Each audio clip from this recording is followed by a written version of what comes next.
I'm not in the business. I am the business. This is a review of Blade Runner the Role-Playing Game Starter Set.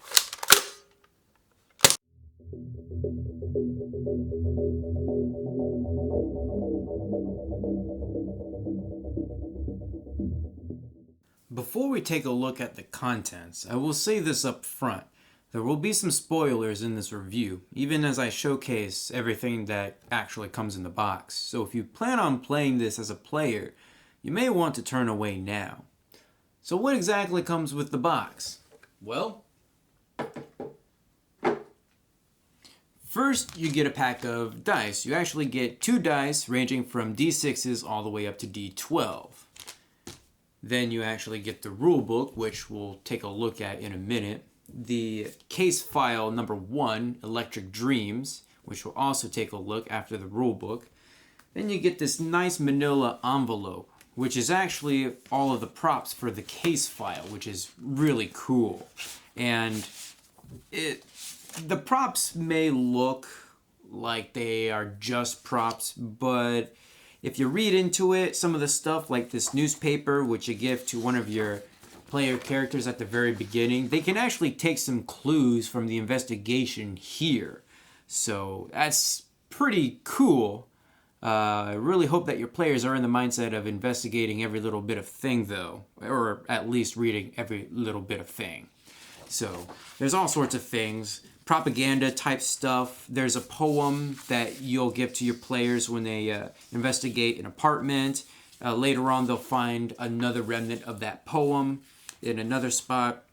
You actually get profile databases for some of the characters, some handouts, lots and lots of handouts, magazine ads for newspapers or magazines and things like that, which are pretty cool. And then there's my favorite, the actual photos of some of the scenes, crime scenes and stuff like that. And this is brilliant. You'll actually be giving these to your players, and they will actually have to take a look at, and they'll have to say, I want to look at such and such, which is really, really cool. Like this apartment, for example. The players can visit one of the NPCs, or the person that they're looking for. They'll actually have to go to their apartment. So you'll give them this photograph of said apartment, and they'll have to say, okay, I want to investigate that picture right there, or maybe I want to investigate that jar of butterflies, which can actually lead them to a different location to meet a different NPC. That's just brilliant. And for a game of this nature, that actually is very fitting. And then you get a map for every location, or everything that actually has a map. So you have the Jupiter Moon bus, the Hollywood sign, the Kill Magazine headquarters, apartment 16, apartment 52, the Snake Pit, the Memory Lab, which is actually a fairly big map right there, Anemoid Row. All those maps can come into play. I don't really think that you'll need them all, but it's a nice prop to have for your players to show them. But then again, I guess combat can erupt anywhere at any time, so it's always good to have those maps in handy anyways. In addition to that, you do get 4 characters to play around with. You have Willem Novak, the Inspector. You have Olson Baker, the Enforcer. You have Fenna, the Doxy, that's a replicant class. And then you have Percival, the Analyst, also replicant. So the game recommends that you play with at most 4 characters. Don't go over 4 for obvious reasons. I mean, you're investigating, you can go off on different leads and things like that, and having more than 4 would really kind of shorten the game by a great deal, in my opinion. And then you have a different paper for taking notes, and more notably the different shifts on what day, on the certain days that you're investigating this crime. So That's actually really important because your players will have to make choices on whether or not they're going to send certain information back to LAPD, and that could come into play in future games and stuff like that, or just in general. I mean, regarding promotion points and things like that. So in addition to those props, you do actually get some cards. You have the initiative cards from 1 to 10 that has been seen in the Alien RPG. You also have the various chase cards. So you have aerial chase obstacles, ground chase obstacles, and foot chase obstacles, as well as the maneuvers that you can pull off during said chases, which I think is really handy. These chase obstacle cards, this is the only way to have access to the obstacles. I think, don't quote me on this, but I think they are in the core rulebook. They would have to be if you're not getting the starter set, because they're definitely not in the rulebook that you get with the starter set. And then you have the mug shots. So this is what you would give your players when they encounter said characters. So there's one mug shot card for each of the NPCs that you will come across, which I think is actually really cool. I like the fact that they're just little bitty cards and not like full-blown sheets with stats on them, because I don't want players to see any, thing like that, any spoiler stuff like that. So having these little cards with just the mugshot on the back is actually really nice. And last but not least, you have this ginormous map of LA in 2037. I mean, this thing is huge. It is the same map that can be found on the inside covers of the core rulebook, so you get a nice bigger one here. This is everything I've come to expect from Free League, and then some. The mugshot cards are very much welcome, as is the manila case folder with the various props. They've really outdone themselves with this one, and I really do hope that they continue this trend going forward. So let's move on to the rule book that comes with the starter set. Now I'm gonna be up front on this one. I absolutely hate this cover. It's just so plain and uninteresting. They could have done a number of other things, but it's black with the letters Blade Runner, the role-playing game rules on it, and that's it.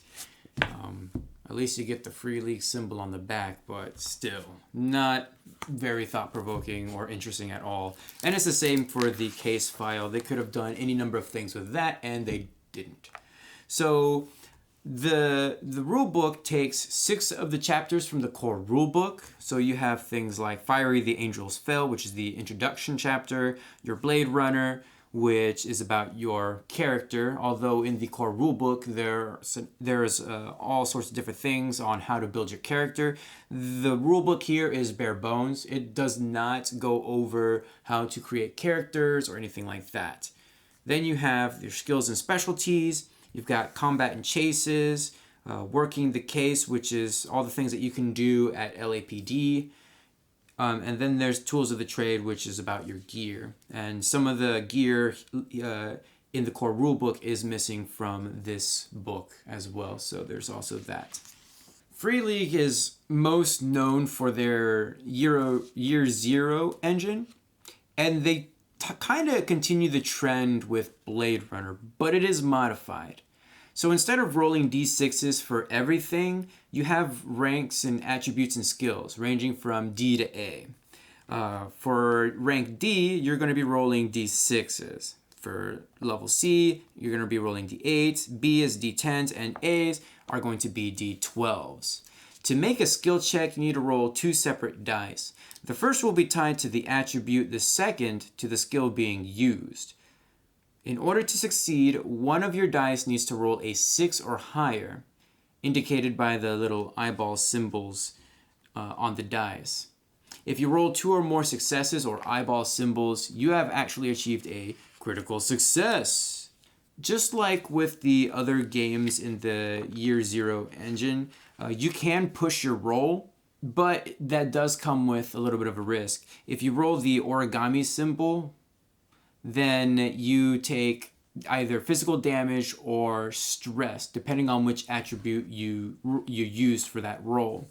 With the exception of replicants. Replicants always take stress in these circumstances. They never really take extra physical damage from pushing rolls. It is possible to gain advantage or disadvantage on rolls. You simply add or subtract the lowest die number to your roll. So you can either roll 1 die for a disadvantage or 3 dice on an advantage. If you've ever played Alien, the RPG, things fairly work out similarly. The only thing that's majorly different is how stress works between these two games. Whereas in Alien, the more stress you have, the more dice you roll. That's not the case here because I don't think the point is, to have those stressful situations. Or if it is, it's kind of been toned down a little bit. The skills are fairly similar between the two games. So you still have force, hand-to-hand combat, and stamina for your strength attributes. And then you have mobility, stealth, and firearms for agility. Under intelligence, you have observation, tech, and medical aid. And for empathy, we have connections, manipulation, and insight. I believe medical aid is now tied to intelligence rather than empathy, as it was in Alien. And there's also the driving skill, which isn't tied to any attributes, but it has its own maneuverability attribute, which the vehicle will tell you what to roll for that. And then you have a list of specialties or talents that you can acquire for your character. They're just like feats, basically. For combat, you're still going to be using range categories. You're still going to be using cards 1 through 10 for initiative. You still get 1 action and 1 move. It's pretty much the same as Alien or any of the Year Zero engine stuff, with the exception of close combat. Close combat's a little bit different here, and I actually really do like it in this iteration of it. So close combat is treated as an opposed roll this time around, and whoever wins the roll gets to deal damage to the other with the damage of whatever weapon is being used. So there's no reserving of any actions to block or do anything else in this game. You get what you get on your turn, and that's pretty much it. And I actually really do like that. Like in Alien, you do have 2 different HP pools, I guess we'll call it. You have health, which is for physical damage, and then you have resolve, which is used for stress. If your health reaches 0, then you are broken, which means you can do nothing but crawl in most cases. And you also receive a critical injury on the appropriate table. And so there's actually 2 different types of critical injuries. You have one for crushing damage, and then you have one for piercing damage, like for bullets and things like that. These are actually very debilitating because if you fail to heal during recovery, those critical injuries, they actually become permanent unless you get medical implants. For stress, if your max resolve is lowered, when it becomes 0, you just go insane and it's time to roll a new character. New to the Year Zero engine are the rules on chases, and given the fact that you're likely running around hunting replicants, it is a most welcome one. What stands this out from other chase rules that I've seen is that you actually have chase maneuvers. So, for example, you can pursue or flee, you just run flat out or drive like a bat out of hell, roll mobility, driving. For each I symbol rolled, the distance to the other participant decreases if the pursuer or increases if the prey by 1 range category. Then you can hide. You quickly duck into a side alley or hide behind something. You can block, so you knock things over behind you, trying to create obstacles for the pursuer. You can cut off by trying to find a shortcut and cut off the prey. You can stand and shoot. So you can take a breath to aim your weapon and fire. This is conducted as a normal ranged weapon attack, or you can do something else. And then there are the obstacles, so chase obstacles. So these little cards that you have that say aerial chase obstacles, these are little different things that the GM will draw at random to add some flavor to the scene, and I believe they can also impact the chase itself by adding some difficulty or things like that. You do get a list of gear that can be acquired from the RDU. Each PC, however, begins play with starting gear. So basically a pistol, one of these Kias or KIAs, and a badge. But in order to acquire other gear, you need to spend promotion points. Or you can write an application to get those gears. Now, promotion points actually double as experience points, which are used to upgrade skills and buy specialties. So you'll have to be careful if you want to start using promotion points to basically use a specific piece of gear for a scene or something like that. And if you lose it, well, say goodbye to your pension plan, I guess. I think this rulebook serves as an excellent way to learn the game. This would be the book I'd bring to the table, either for myself or for my players, until I need something that's only in the core rulebook. Mechanic-wise, I really like the addition of the chase rules, and the new dice system breathes a breath of fresh air to the Year Zero engine.